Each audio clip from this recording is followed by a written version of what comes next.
ఎరా కోడి కాలు ఎత్తితేనే మీకు స్వర్గం కనబడుతుందా? ఇప్పుడు ఎత్తండి రా కాలు ఎత్తండి రా, ఎత్తండి కాలు. మమ్మల్ని ఎందుకు కొడుతున్నారు చెప్పండి సార్.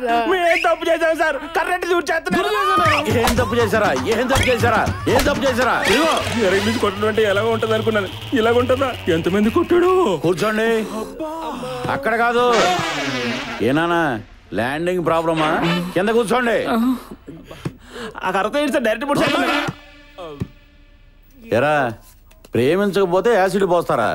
రేయ్ సార్ ఆ యాసిడ్ తీసుకురా. అలాగే సార్. వద్దు సార్, నాకున్నది ఒకే ఒక ముఖం సార్. చిన్నప్పుడైతే ఆ ముఖాన్ని అందరూ పట్టుకొని అని ముద్దులు పెట్టేవారు సార్. ఇప్పుడు ఆ ముఖాన్ని ఎవరు పట్టుకోవట్లేదు, ఎవరు ముద్దు పెట్టుకోవట్లేదు సార్. చందమామ కథ చాలా బాగా చెప్పావురా. అయినా నేను అక్కడెందుకు పోస్తాను? ఎక్కడ పోయాలో అక్కడ పోస్తాను సార్. బొగమంచి సార్ వచ్చిన దగ్గర నుంచి చూస్తున్నాను, ఎత్తిన లాంటి దించకంటే కంటిన్యూ ఊపుతున్నారు. పాపం బుజ్జు అలసిపోద్ది కదా సార్. నా లాఠీ ట్రైన్ అయితే నీకెందుకురా? Good morning sir. Good morning అయ్యా. ఏంటది? Bail papers. కొంచెం ఆలస్యం ఏంటో ఇలా చెత్త కొట్టించేసి పార్సిల్ చేయించేవాడిని. అవునయ్యా, గ్యాప్ దొరికితే మీడియాలో జనం గురించి తెగ లెక్చర్లు ఇస్తుంటావు. నీకు ఈ బేవర్స్ గాలతో ఫ్రెండ్షిప్ ఏంటే? రేయ్ ఇక నుంచైనా బుద్ధిగా ఉండండి, వెళ్ళండి. రేయ్ మీరు ఎన్ని ఏదో పనులు చేస్తున్నా చిన్నప్పటి నుంచి ఫ్రెండ్స్ అని ఊరుకుంటున్నాను రా. రాత్రి విషయం ఆ ఎస్ఐ గడికి ఎలా తెలిసిందిరా? నేనే కంప్లైంట్ ఇచ్చాను రా. కంప్లైంట్ ఇచ్చింది నువ్వా? కొంచెం లేట్ అవుతుంది అక్కడ మా మొహం మీద యాసిడ్ పోసేవాడు. రేయ్ రాత్రి మీరు మొత్తం ఒక అమ్మాయి మీద యాసిడ్ పోయాలనుకున్నారా లేదా? మాట వస్కారా అన్నా కానీ నిజంగా పోసేస్తానండి. రేయ్ మీరు తాగింది మందే అయితే మార్నింగ్ కి దిగిపోయేది, కానీ మీరు తీసుకుంది డ్రగ్స్. దాని ప్రభావం 24 గంటల వరకు అలాగే ఉంటుంది. ఆ మొత్తంలో మీరు ఏ అమ్మాయి మీద యాసిడ్ పోస్తే ఆ అమ్మాయి పరిస్థితి ఏంట్రా? అందుకే కంప్లైంట్ ఇచ్చాను. అబ్బో రేయ్ ఇప్పటికైనా మీ అలవాట్లు మార్చుకోండి రా. వీళ్ళేంట్రా? మా నటరాజ్ ఏడ్రా. రేయ్ స్టార్ట్ చేశాడు రా బాబు, త్వరగా రండి. నువ్వు ఈ వీధిలోనే తిరుగుతావు అనుకుంటే నేను రాకపోతుంది కదరా. ఆ అమ్మాయిని పట్టుకోవడం అనేసి అలా కొట్టుకుంటున్నాడేంటి? అలా కొట్టుకోవడం వాడు వీక్నెస్. నీకెలా తెలుసు? అంతేరా బాబు, నా లాభం కూడా ఎలాగైతే ఆశ్చర్య చూస్తారండి, వెళ్ళి నాలుగు పీకండి. అయ్యో అది ఉంటాడని తెలుసుంటే ఈ పిచ్చి డ్రెస్ వేసుకోవద్దు. ఇటు రండి అమ్మా, త్వరగా రండి. చీర కట్టుకున్నందుకు నన్ను తినేస్తున్నారు. ఏంటండి ఏ వీధిలో చూసినా వీడితే గోలా, ఏ అమ్మాయిల్ని వీధిలో తిరగనివ్వడా? రాంబాబు గారు మీకు దండం పెడతాను సార్, మా వాడికి వీక్నెస్ ఉందని. నీ ముఖం చూసి వదులుతున్నా, మంచి వాడివి ప్రెస్ వాడివి కాబట్టి. సరే సార్ తీసుకెళ్ళిపోండి. Thank you sir.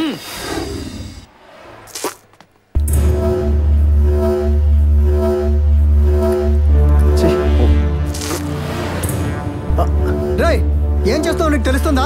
పాన్ తింటున్నానయ్యా. ఏంటయ్యా బాధ? అసలు ఏంటి?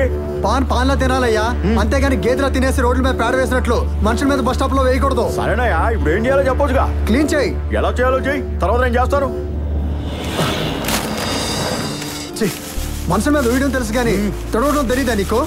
ఇదిగో ఇలా తొడాలి. తీసుకో. తుడుస్తారో మాకు తెలదు మరి. నువ్వు మనిషి పంపురుగానే రా, అసలు సొసైటీలోనే బ్రతుకుతున్నావా? మామా నువ్వు వేగంగా రారా బాబు. ఎంతసేపు వెయిట్ చేయాలి కోసం? చూడవాడు ఎలా వస్తాడో. రోడ్డు అన్ని తర్వాత ఈగండి ఉంటారేంట్రా? పోనీ ప్రతిదానికి రూల్స్ రెగ్యులేషన్స్.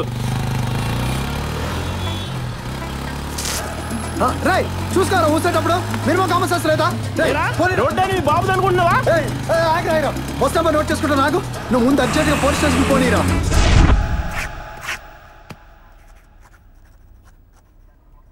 ఏమయ్యా ఏం రాస్తున్నావు? హలో మాట్లాడవేంటి? ఒక్క నిమిషం సార్. ఏం రాస్తున్నావు? నేనే కాదు సార్, ఈడే అడుగుతుందో నిన్నే. చెప్తాను సార్. చెప్పు. ప్రభుత్వానికి పోలీసులకి నా మనవి. నెంబర్ 1, బస్ స్టాప్ లో అమ్మాయిలు అబ్బాయిలు ఏడిపించకుండా ఓ కానిస్టేబుల్ ని పెట్టాలి.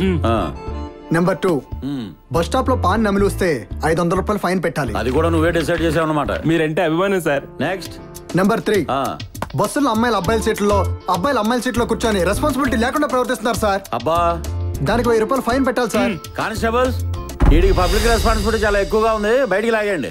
సార్ ఇది చాలా అన్యాయం సార్, మీరు కూడా రెస్పాన్సిబిలిటీ లేకుండా ప్రవర్తిస్తున్నారు. నేను మీడియా వాడిని సార్. పొద్దున్న లేచిన కానీ అలాంటి మీడియా వాళ్ళని చాలా మంది చూస్తున్నాం. నేను చెప్పదు మీరు వింటో లేదు, సామాన్య మాట మీరేమింటారు సార్? ప్రతి ఒక్కడు మీడియా గురించి మాట్లాడటం, హీరోలో పోజులు ఇవ్వటం. సార్ ఇవన్నీ పెడితే మీకే లాభం సార్.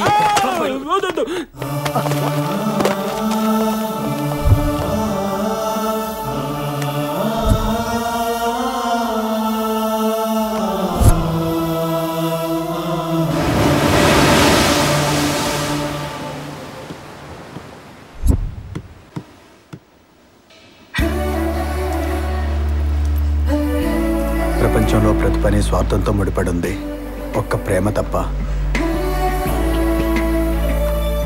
నాకు ఐశ్వర్యరాయ్ అక్కర్లేదు, నన్ను అర్థం చేసుకునే మంచి అమ్మాయి దొరికితే చాలు. ఈ అమ్మాయిని చూస్తే నాకు అలాంటి ఫీలింగే కలుగుతుంది.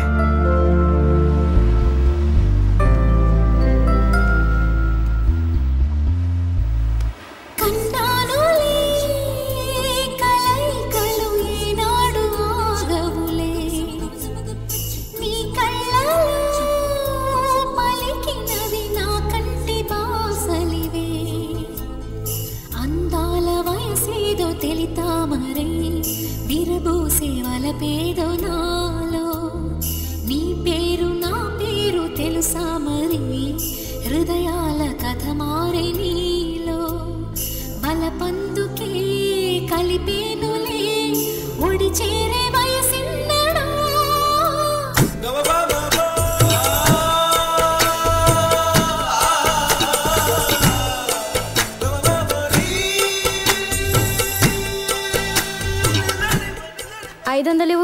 ఎందుకు? అరగంట నుండి నన్నే చూస్తున్నావుగా. చూస్తే హలో, కాఫీ డేలోకి వెళ్ళినా డబ్బులు కట్టాలి, సినిమా హాల్లోకి వెళ్ళినా డబ్బులు కట్టాలి, ఆఖరికి పార్క్ లో కూర్చున్నా డబ్బులు కట్టాలి.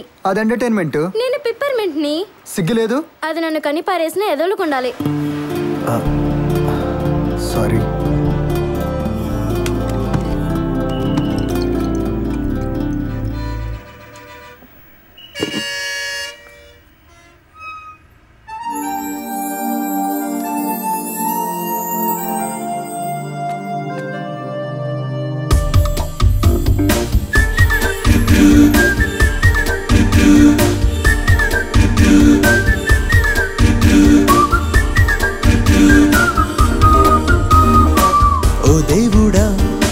చూసావుగా మా గుండెలో డబ్బుదడా, రూపాయిలో పాపాలనే దాచావుగా ఏమిటిలా. పైసాలోనే ఉంది ఫేటు, లేదా లైఫే కాదా లోటు, చచ్చేదాకా ఉంది పాటు నో డౌటు. నోటే ఉందా నీతో పాటు, లోకం ఉంటుంది నీ చుట్టూ, బాధ బందీ లేకుండానే నీ బంటూ. ఓ దేవుడా నీకంటే డబ్బుంటే గొప్పంట అంటూ ఉంది వెర్రి లోకమే చూడు మరి. ఓ దేవుడా చూసావుగా మా గుండెలో డబ్బుదడా.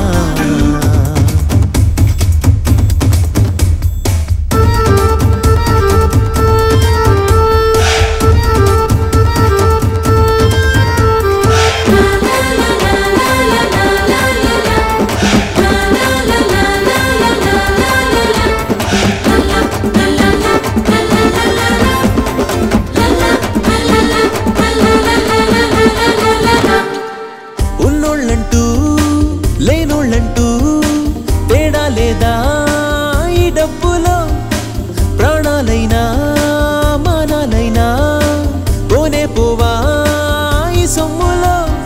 అమ్మనేమో గెంటేసి నాన్న ప్రాణం తీసేసి అన్న గొంతే కోసేస్తుంది, మాయదారి కన్నేసి మాయలోనే ముంచేసి నెత్తికెక్కి ఆడిస్తుంది. ఓ దేవుడా మంచంటూ చెడ్డంటూ లేదంట, కళ్ళ ముందు కాసులుంటే ఏమిటిది.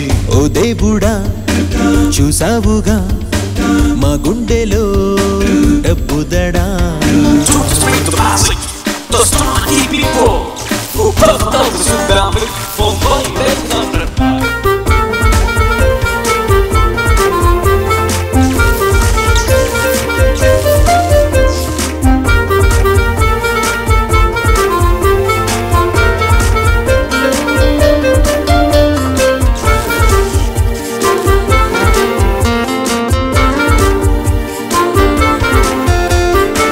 ప్రేమ లేదు స్నేహం లేదు పైకం లేని బంధం లేదు, గల్లీ నుంచి ఢిల్లీ దాకా రూబీ లేని రూటే లేదు.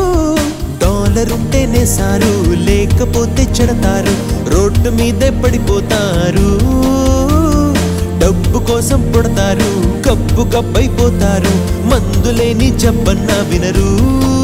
ఓ దేవుడా డబ్బుండే లోకంలో మనిషల్లే పుట్టించావు ఎందుకిలా బ్రతకమని ఓ దేవుడా చూసావుగా మా గుండెలో డబ్బుదడా